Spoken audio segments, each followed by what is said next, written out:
Welcome back to the channel. This is Football Temple brought to you by Azar Studios.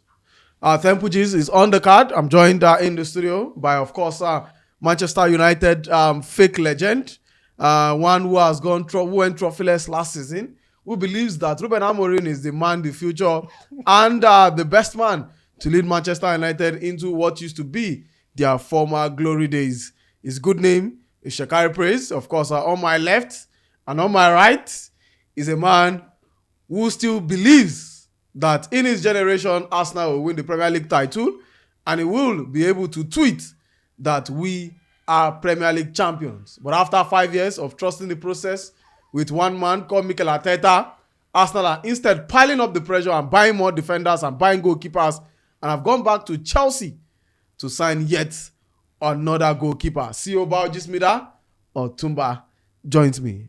And the discussion today will be on the Gunners. The transfer market has been open for quite a while. Arsenal first started the transfer market with talks of signing Zubimendi. But the Spanish star, not the Nollywood star, is still not certain about where his future lies. Whether it's going to be Nollywood or it's Bollywood, one thing is certain. Zubimendi, not Zubi-Michael. Whether it comes to Arsenal or not, we are yet to decide. Meanwhile, it is now confirmed that one man will no longer play football at the Emirates Stadium after 5 seasons. His name is Thomas Partey. Not Party. I forget I go party yesterday.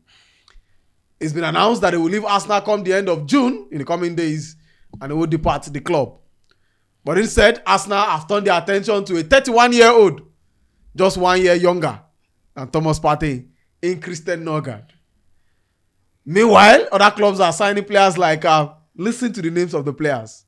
Milos Kakash. Frimpong. Noorgard.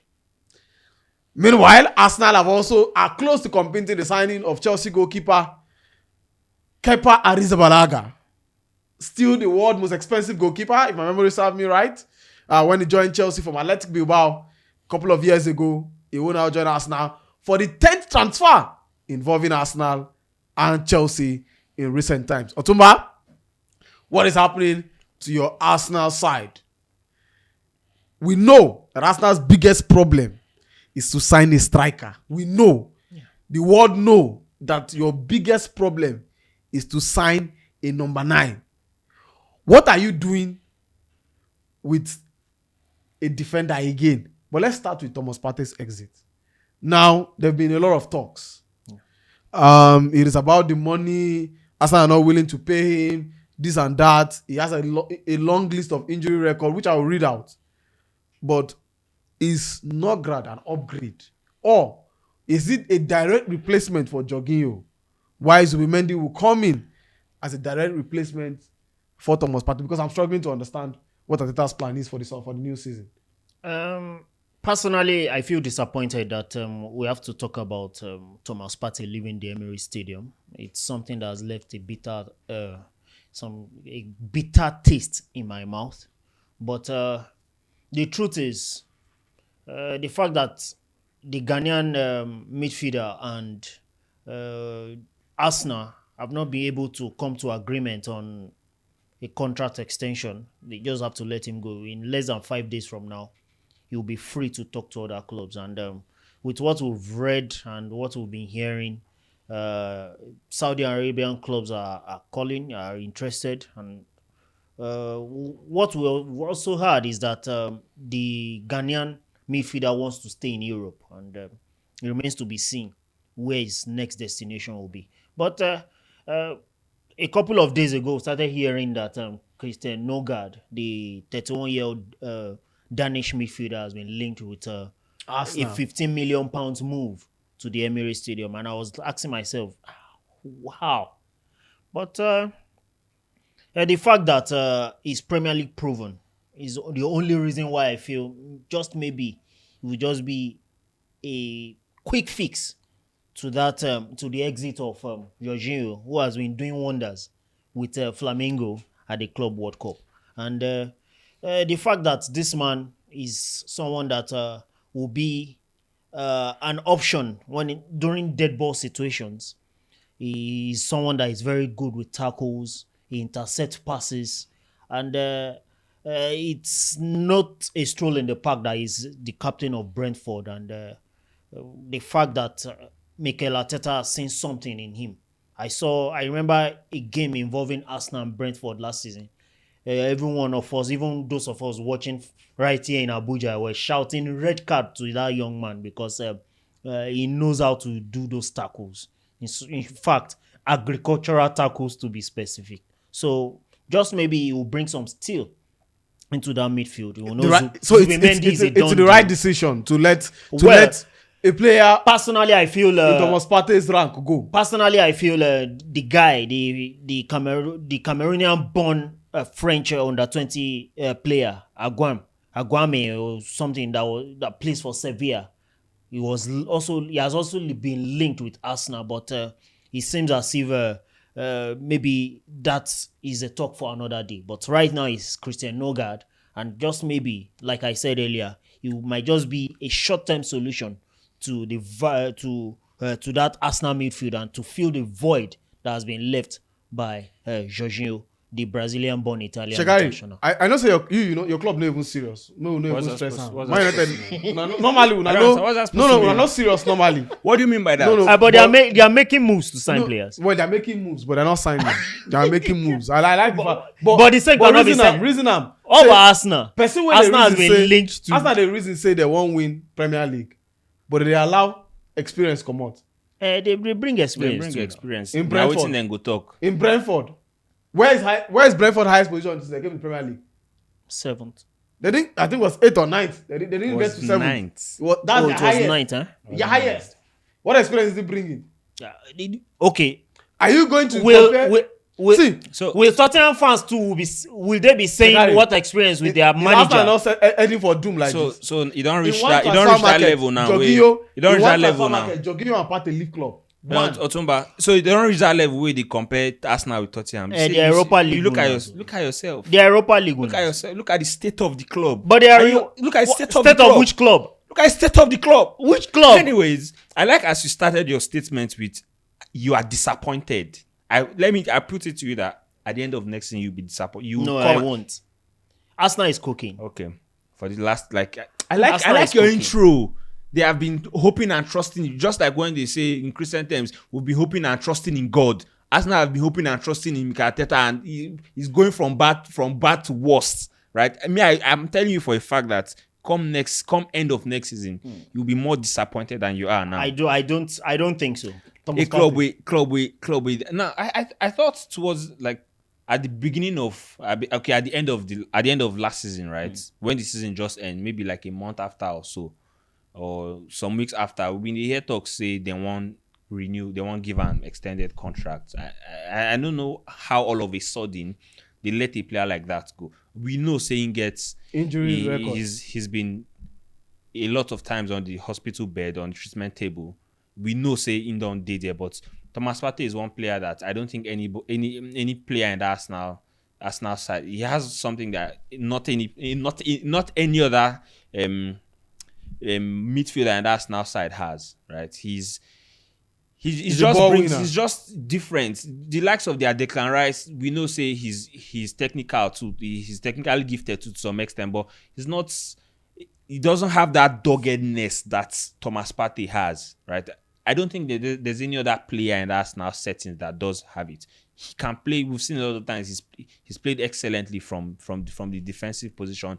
Played as a right back a lot of times. He don't play as right back, and I don't really if he count so many lapses when he been gets when he play. I know say most Arsenal fans feel. I mean, but they're easy for a player like that to go all the way and play a 32-year-old. If you ask me, not really that easy. I feel like it's a silly decision to have let him go. It's a very silly decision. I know say a lot of persons go, they talk, say they want something different, but you cannot let a player like that. It's just like, say for example, the case of Casemiro and Manchester United. Come on. Now almost similar things. You cannot compare Thomas Partey's experience with that of Christian Norgaard. Let's be realistic with ourselves. How much football has Christian? I know now before this season, before this whole signing thing, I remember one time where I've been there where they watch boy, they talk to one guy, they tell him, say, this Norgard guy. I like the guy immediately himself just clicks. Say, the guy in a baller. He's a fantastic player. He's highly technically gifted player. He's good with set piece. He knows how to play free kicks. He's a very good player. If don't get me wrong, he's a very good player. But it's not an upgrade of Thomas Partey. I don't think now, so. Let's look at Thomas Partey's injury record. If that's one of the reasons why Arsenal don't want him in the club. Now, Partey, of course, missed just one game last season. He joined Arsenal from Atletico Madrid in the year 2020. Has been there for 5 years. I think it was part of Arteta's first signing, if I'm not mistaken. Was it Arteta that signed him? He came just before Arteta was signed. I think he came before Arteta there about. He came before Arteta. Before Arteta, right? He spent 5 seasons at the club. And you look at a player like that, and what it shows you is that he's been injured 81 times. Or he's missed 81 games, I beg your pardon, not injured 81 times. He's missed 81 games since he joined the Gunners. Now, an average game a club should play, a top club, in a season, it's about 45. That's depending whether you're competing in the Champions League or in Europe. Yeah. But if you don't, even if you don't compete, so you should be around 45, 38 in the league, couple of games in the cup before you get knocked out. So it gives you 45. Then if you now go into Europe, you're probably playing 50, 55, depending on how well you progress. So it means that technically, Thomas Partey, in the 5 years he spent at Arsenal, in terms of, he's been in the doctor's room for a season and a quarter. That's almost 2 seasons. Yeah. He's been in the injury room for 2 seasons. Now, let me be specific with numbers. Last season he missed just 1 game. In the 2023-2024 season, he had hamstring injury and missed 25 games for both club and country, of course, with 22 of those games coming for Arsenal. In that same season, he had a groin injury that kept him out for 32 days and he missed 9 extra games. So if you add 25 to the 9, you're having about almost plus or minus for my 34 games. So let's say about 30 were for Arsenal in that season. So he missed a chunk of Arsenal's entire season. He only started 9 Premier League games that season and played 14 in total that season. The Gunners still went on to finish second. Now, in the 2022-2023 season, he missed about 20 games for Arsenal, ranging from a knock, thigh problems, and of course, unknown injury. That was about 20 games he missed. So it's been a recurrent, thing with Thomas Partey when he joined, compared to when he was in Atletico. Now, 2 seasons in Atletico, if you look at the 1920 season in Atletico, he only missed 1 game and was out for just 8 days. That's the season before, of course, he jumped ship to the Emirates Stadium. He barely missed games. So if he came to Arsenal that was missing so much games like this, could it also be down to the fact that the doctors in Arsenal are not doing their job? Because we've seen cases where players move to certain clubs and they are playing without injury. Yeah. And all of a sudden they move to a different club and they cannot stay fit. Because for me, I look at Thomas Partey as a footballer and I feel like this guy is on 200 a week. I understand the value of keeping a player that you are not sure of, staying injured. But why not put him in a contract where you look at the fact that you sign a 1-year contract extension. The both parties, if they really want to play and are being honest with themselves and say, we want you, but we are scared because of the injury. Nobody wants to keep paying a 32-year-old, of course, money without playing football regularly. Getting the best out of him. Getting the best out of him. Yeah. But let's put it this way. If you get a long-term injury, we don't pay you. We get a long-term injury and then we both agree to mutually terminate. Or something. Because for me, I'm trying to fathom why you keep your best legs and add other players so that they can learn from these players. But letting Thomas Partey go, for me, is a no-no. But let's put away Thomas Partey. Or you want to say something about yes, Partey? I want to say something. For me, I think we should just put the blame on the table of his management. Just maybe they just couldn't strike a deal with the Arsenal management, The fact that he, like you said, he missed 81 games. That speaks volume. And I remember over the years, many Arsenal fans have felt disgruntled about his injury record, especially in games where you really need a Thomas Partey's input. But because of injury, he will be missing, and so many of those games had gone the way of opponents, and I'm sure that has left a sour taste in the mouth of many Arsenal fans who feel, man, we are done with this guy. The club should just let him go. We don't know the actual details of why they are letting him go. Is it because of the injury records or just because he refused to take a pay cut? No, but for me, I think if you consider another thing, a pay cut. If Of you course, he's on 200. Why you go want take pay cut? well, Yeah, I said I we've should pay him seen the same players amount. do it. We've seen players do it. We've seen players take pay cuts just to remain at the club. I don't think maybe there was that option of maybe taking a pay cut. I guess that was, like you said, that maybe option maybe is there not was there. just. But if a you problem with consider, if you negotiations. look at it critically, I stand to be corrected. I don't think there's any player, with the exit of Thomas Partey in a matter of days, I don't think there's any player that is over 30 in the Arsenal squad. So is it about balancing the squad? That is why I can give credence to the purchase of Christian Norgaard, because he's going to come with a lot of experience. For someone that made about 196 appearances for Brentford, scoring 13 goals and providing 18 assists, and he has made 35 appearances for the Danish national team. He was part of the Euro 2020 squad, Euro 2024 squad, and the World Cup in 2022 as well. So he's coming with loads of experience. And for a 31-year-old, I think he's going to bring leadership into that very young Arsenal side. Let's go to Kepa Arrizabalaga quickly. Waiting do Chelsea and Arsenal? Why is there an unhealthy romance? Because it's unhealthy for me. Now, this is why it's unhealthy. Mention one player where Arsenal don't sign. Maybe except Peter Cech. Where my memory feel peak. Where Arsenal don't sign from Chelsea. Where Arsenal really gets better value. I don't want to use good value. Better value. Maybe on a scale of 10, maybe 6/10 for David Luiz.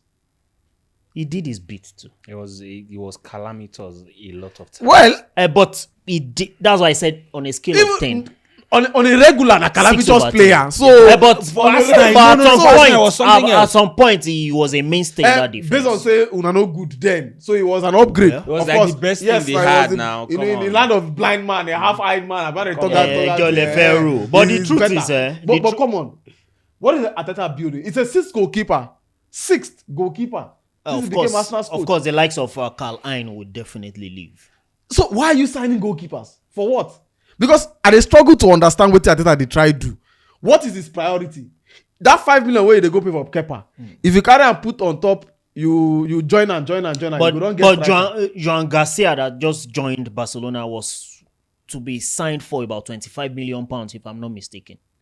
Barcelona already thinking of Stegen. Stegen is getting older. They already look, of course, And they And have the possibility- Chesney. No, they Who is still there? decided to keep Chesney because it was an emergency. What happened? That was why Chesney And it came comes in. with experience. And it comes with For someone experience. that has played for So Roma, which is Arsenal. Chesney was practically retired.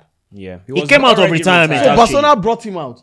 But we're talking of a goalkeeper that is coming to a club knowing fully well that there is a first choice that is established and nothing will happen. But he can compete to be a first choice goalkeeper. So you think Kepa is He's good Premier enough? League proven, if you are looking at it I mean, critically. they had the first choice in what's his name, Aaron Ramsdale, Aaron at the Ramsdale. time, and then Raya came in and then Right, put him who, aside there. who says Pasanta fi Noyale? Noyale? Ombelo Jiri Ajana. So Kepa is an ideal signing. For me, for a cut price of £5 million, I think it's okay. Rather than channel that money to go and sign Joan Garcia or whoever for 20 plus million pounds, it's a good deal. It's a fair deal. £5 million. He's Premier League proven. He has won the Champions League with Real Madrid and Chelsea. He's coming with loads of experience, and maybe the Spanish connection. At least he's in the set. You can say he's among those goalkeepers in committee of goalkeepers that Spain has. Unai Simon, David Raya. There's a guy that plays the guy that plays for Real Sociedad. I'm trying to remember his name, and we also have Kepa Arrizabalaga. So good signing. Good signing. I mean, we don't say they get problems. They have problems and their priorities. But is it priority? I don't think it is, right? But I mean, I'm happy for Kepa Arrizabalaga. I feel like He wasn't. I feel like he was better than Dortmund. Than Bournemouth rather. He was way better than Bournemouth.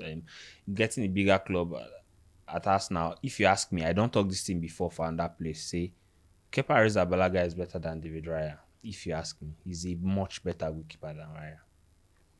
Well, if he joins Arsenal, why doesn't he become their number one?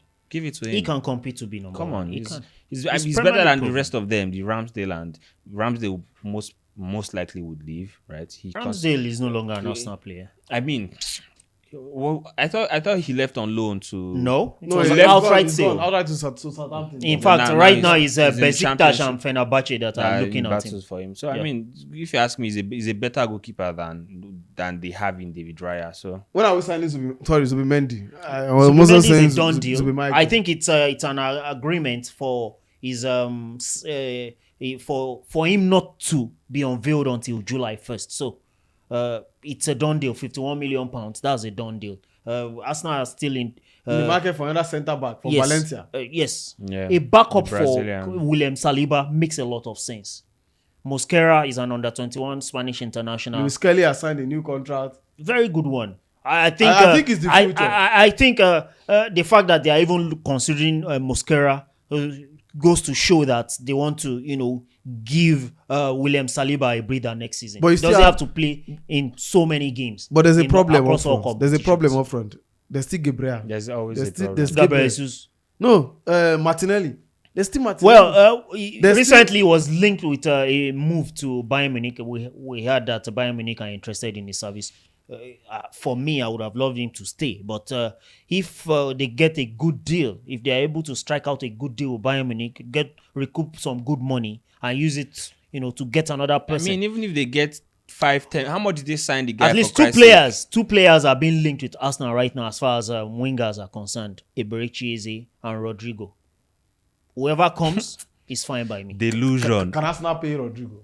Delusion. Let's be honest with ourselves. Because he's looking like he's surplus to requirements at Real Madrid. We've watched games of Real Madrid at the Club World Cup. But he has just a Saudi Arabian club can attract him. They go for money easily. But it is an open secret that Mikel Arteta wants Rodrigo. Arsenal does not. Arsenal can never be attractive to a player like that. Why? Never be attractive. Excuse you. Come on. Is this banter or reality? How do you go from Real Madrid? Come on, and then Arsenal, a club that has not seen any form of silverware in as long as I can. Well, if he believes in the project, why won't he move? Why won't he move? Now the other ones that we need to be specific. What project? So the other ones that have believed in the project and how far? See, Thomas Partey believed in the project. Left. The project still did not work. But you read out that he was injured for 81 times. But even when he played, at least they go play for him. It is what I'm sure if you ask that man now, he doesn't know what the project is. We are nearing to the end of June. Still no striker.